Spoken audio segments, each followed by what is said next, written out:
একটা বিস্ময়কর দৃশ্য দেখল বাংলাদেশ।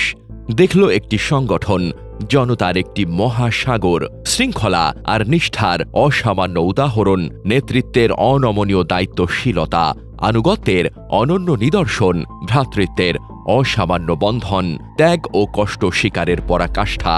বাংলাদেশ দেখল কেমন হতে পারে ইসলামী আদর্শের শক্তি। জামায়াতে ইসলামীর মহাসমাবেশের এই দৃশ্যগুলো সাধারণ মানুষকে প্রবলভাবে নাড়া দিয়েছে।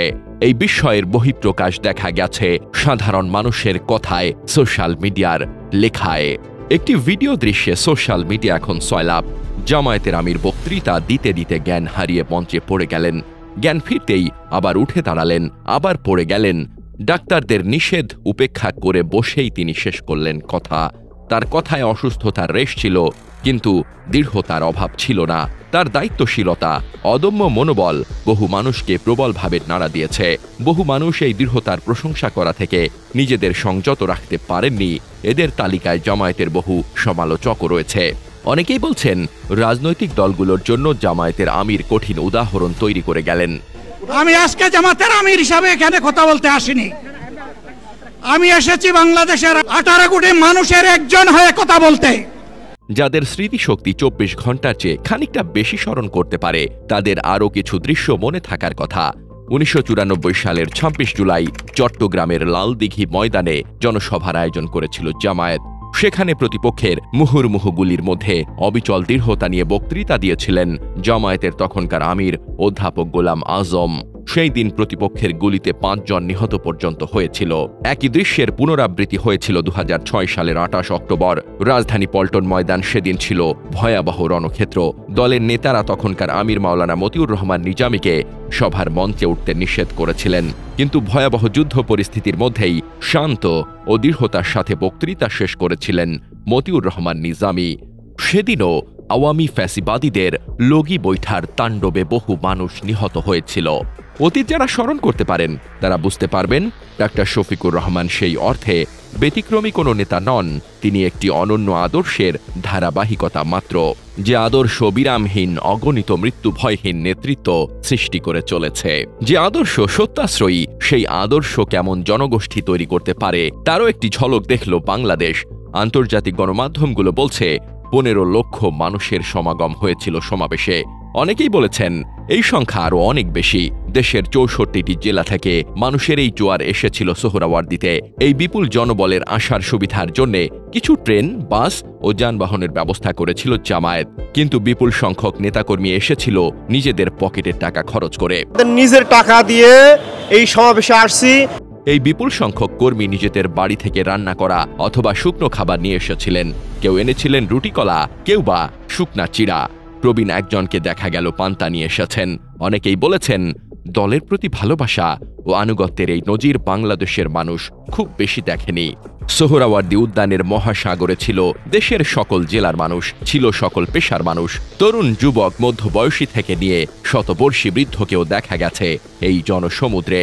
ক্রাঁচে ভর দিয়ে এসেছেন পঙ্গু ব্যক্তিরাও, ঘামে ভিজে 7-8 মাইল পায়ে হেঁটে এসেছেন অশীতিপর বৃদ্ধ। হাতে শুকনো খাবার আর পানির বোতলের ব্যাগ। কোনো অভিযোগ নেই, অনুযোগ নেই। স্রষ্টাকে খুশি করতে, দলের প্রতি দায়িত্ববোধ থেকে এই কষ্টকে তারা আনন্দ চিত্তে মাথা পেতে নিয়েছেন। শৃঙ্খলা ও দায়িত্বশীলতার এক অনন্য নজির গড়ল জামায়াত। যে মহাজনসমুদ্র তৈরি হয়েছিল রাজধানী ঢাকাতে, তার সামান্য একাংশ দিয়েই রাজধানী অচল করে দেওয়া যেত। রাজনৈতিক শক্তি প্রদর্শনীর এই ধরনের কৌশল অতীতে বহু রাজনৈতিক দলের সমাবেশেই বহুবার দেখা গেছে, কিন্তু শৃঙ্খলার অসামান্য নিদর্শন দেখিয়েছে জামায়াতের নেতাকর্মীরা। মিছিল দিয়ে রাস্তা বন্ধ করেনি তারা, বরং স্বেচ্ছাসেবকরা রাস্তাকে দুভাগে ভাগ করে রেখেছিলেন, যাতে শহরের মানুষের যান চলাচল থমকে না যায়, সাধারণ মানুষ যাতে দুর্ভোগে না পড়েন। নিরাপত্তা ব্যাপারে সক্রিয় ছিল পুলিশ, কিন্তু সাংগঠনিকভাবেই নিরাপত্তা বলয় গড়ে তুলেছিল জামায়াত। সমাবেশের বিভিন্ন প্রবেশ পথে ছিল স্বেচ্ছাসেবকের দল। প্রতিটি সন্দেহভাজন যানবাহনকে তারা পরীক্ষা করে ছেড়েছেন, কিন্তু হয়রানি করা হয়নি কাউকেই। ঢাকা শহরের বিভিন্ন মন্দির ঘিরে পাহারায় ছিল জামায়াতের স্বেচ্ছাসেবকেরা। অন্য ধর্মের প্রার্থনা গৃহ যাতে অনাকাঙ্ক্ষিত হামলার শিকার না হয়, সেজন্য প্রহরীর ভূমিকায় ছিল তারা। লক্ষ লক্ষ মানুষের সমাবেশ শান্তিপূর্ণভাবে শেষ হয়েছে। কোনো অনাকাঙ্ক্ষিত ঘটনা দেখেনি ঢাকাবাসী। ঢাকার রাজপথের হকার ফেরিওয়ালাদেরও হয়েছে অনন্য এক অভিজ্ঞতা। আইসক্রিমওয়ালা জানালেন বিক্রি হওয়া প্রতিটি আইসক্রিমের দাম তিনি বুঝে পেয়েছেন, অথচ এর আগে অন্য দলের সমাবেশে তাকে অনেক আইসক্রিমের দাম দেওয়া হয়নি। এবার বিরিয়ানিওয়ালাকে 1 প্লেট খাবারও বিনামূল্যে দিতে হয়নি। রিকশাওয়ালার ভাড়া ঠিকভাবে বুঝে পেয়েছেন, শুধু আফসোস হয়েছে সিগারেট বিক্রেতার খুব একটা বেচা বিক্রি হয়নি তার। অসামান্য শৃঙ্খলার সাথে পরিচালিত হয়েছে স্মরণকালের বিশাল এই মহাসমাবেশ। বিশাল মঞ্চ জুড়ে ছিল শৃঙ্খলা, ছিল না কোনো ঠেলাঠেলি, নেতা উপনেতাদের চেহারা দেখানোর প্রতিযোগিতা। শৃঙ্খলার সাথে বক্তারা কথা বলেছেন একে একে। বিশাল জনসমুদ্রে ছিল না কোনো অস্থিরতা, কোনো রেশারেশি, ছিল না জায়গা দখলের অসুস্থ প্রতিযোগিতা। প্রশিক্ষিত সেনাদের মতো শৃঙ্খলা নিয়ে বক্তাদের কথা শুনেছেন নেতাকর্মীরা। নেতাদের এক নির্দেশেই শান্ত হয়েছেন কর্মীরা। নারায়ে তাকবীরের জবাবে তারাই আবার বজ্রের মতো গর্জে উঠেছেন আল্লাহু আকবার ধ্বনিতে। জামায়াতের আমির অসুস্থ হয়ে পড়ে যাওয়ার মুহূর্তে এরাই আবার কেঁদেছেন শিশুর মতো, হাত তুলে দোয়া করেছেন নেতার সুস্থতার জন্য। সমাবেশ শেষ হয়েছে একই সংযম আর শৃঙ্খলার ভেতর দিয়ে। কাগজ, প্যাকেট, পানির বোতলের ভাগাড় বানিয়ে সোহরাওয়ার্দী উদ্যান ছেড়ে চলে যায়নি জামায়াত। সারা দেশ থেকে আসা নেতাকর্মীরা যখন সমাবেশের স্থল ছেড়ে গেছেন, তখন রাতের আধারে ময়লার বস্তা নিয়ে আবার পথে নেমেছেন জামায়াতের স্বেচ্ছাসেবীরা। কাগজ, পলিথিনের টুকরা, পানির বোতল, খাবারের প্যাকেট, সমস্ত আবর্জনা কুড়িয়ে রাস্তাঘাট, উদ্যানকে আবার পরিচ্ছন্ন করেছেন তারাই। বাংলাদেশের আর কোনো রাজনৈতিক দলের ইতিহাসে এই উদাহরণ দ্বিতীয়টি পাওয়া যাবে না।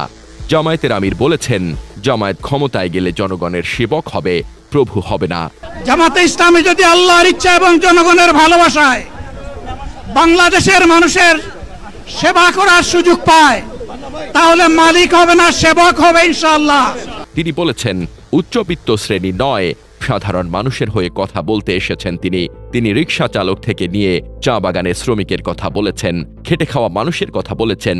বাংলাদেশের মানুষ দেখল ডাক্তার শফিকুর রহমান শুধু কথার কথা বলেননি, তার সংগঠন এমন এক বিশাল কর্মী বাহিনী গড়ে তুলেছে যারা সাধারণ মানুষকে হৃদয় দিয়ে ভালোবাসতে জানেন, তাদের সাথে মানবিক আচরণ করতে জানে, তাদের ন্যায্য অধিকার বুঝিয়ে দিতে জানে, যারা স্রষ্টাকে খুশি করার জন্য নিজে কষ্ট স্বীকার করতে দ্বিধা করে না।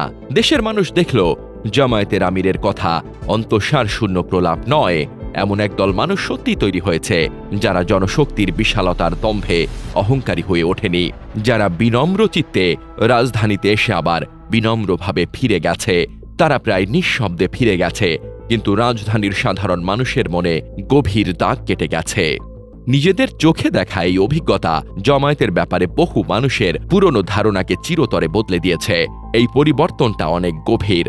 জামায়াতের নীতি নিয়ে ভবিষ্যতেও সমালোচনা হবে, দলের নেতাদের নিয়ে অপপ্রচারও হবে, কিন্তু একটা সুশৃঙ্খল, আত্মত্যাগী, আনুগত্যশীল জনসমুদ্রকে খুব কাছ থেকে দেখার প্রত্যক্ষ অভিজ্ঞতা যাদের হলো, অপপ্রচার আর অপরাজনীতি দিয়ে তাদের ভাবনাকে বদলে দেওয়া প্রায় কখনোই আর সম্ভব হবে না।